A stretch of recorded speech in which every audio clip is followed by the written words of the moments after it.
আছো সুদীপ আদি? ভালো আছি। আদি হ্যাপি বার্থডে। Thank you. আচ্ছা দিদি, আজকে তো সকাল থেকে খুব ব্যস্ত মনে হয়, কি কি করলে আজকে? আজকে আমরা কি করলাম, সকাল থেকে খালি খেয়েছি। ঠাকুমা চপ বানিয়েছে। কি বানিয়েছে ঠাকুমা? চপ বানিয়েছে, ওটা অনেক মাটন চপ বানিয়েছে, ওটা অনেক অসাধারণ চপ বানিয়েছে ঠাকুমা। সেই চপ খেয়েছি আমরা। মা কি বানিয়েছে? পায়েস। মা বানিয়েছে পায়েস। আর এইসব খাওয়া দাওয়াই চলছে সকাল থেকে। জন্মদিনের পায়েসটা তাহলে তুমি করো? আমি করতাম না, ঠাকুমা করতো, নইলেও দিদা করতো। এখন আর আমাকে আমি পারিনি এবছর।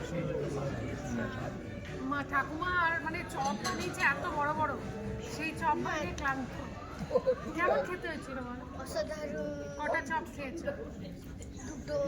দুটো চপ খেয়েছে, আর দুটো রেখে এসছে ফ্রিজে। আপনার কোন হাতের রান্নাটা কোনটা সবথেকে পছন্দ হয় আদির? সব সব যেটা বানাই ভালো ভালো ভালো। মার হাতে সব রান্না ভালো না, সব করে তোমারও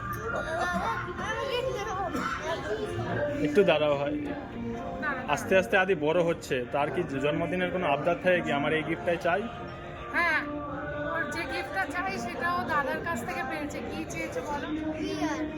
VR, যত সমস্ত টেকনিক্যাল জিনিসপত্র সেগুলো আমার থেকে ওর দাদা বেটার বোঝে, ওর বাবা বেটার বোঝে, ওদের কাছেই চায়, আমার কাছে খুব একটা চায় না, কারণ জানে মা বুঝবে না। আচ্ছা, আদি কি খুব শান্ত ছিলেন না মাঝে মধ্যে দুষ্টুমি করে? বলো। শান্ত, খালি স্কুলে খেলি, আমার খালি আচ্ছা, স্কুলে ছুটির পর খেলি। আগে সব বন্ধুরা আসছে, দেখতে ওরা পাবেন একা বসে আছে, তোর বন্ধুরা কি করে দেখে? ওদের একটু এখনো অনেকটা টাইম লাগবে, কারণ এখনো ওর খালি একটাই বেস্ট ফ্রেন্ড আসছিল, আরো আসবে। টাইম লাগবে। আচ্ছা, যে দর্শকদের জন্য কি বলবেন একটু? দর্শকদের জন্য কি বলবো, সকলে ভালো থাকুন। উইন্টার এসছে, জমিয়ে খান, কবজি ডুবিয়ে খান।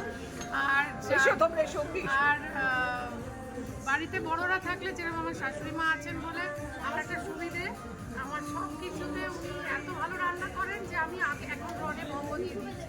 মানে আমি সব এগুলো মা এত ভালো বানায় যে বাড়িতে যদি বড়রা থাকে তাদের সাথে বেশি সময় কাটান, দেখবেন অনেক সুন্দর সুন্দর স্মৃতি তৈরি হবে। আচ্ছা, থ্যাংক ইউ।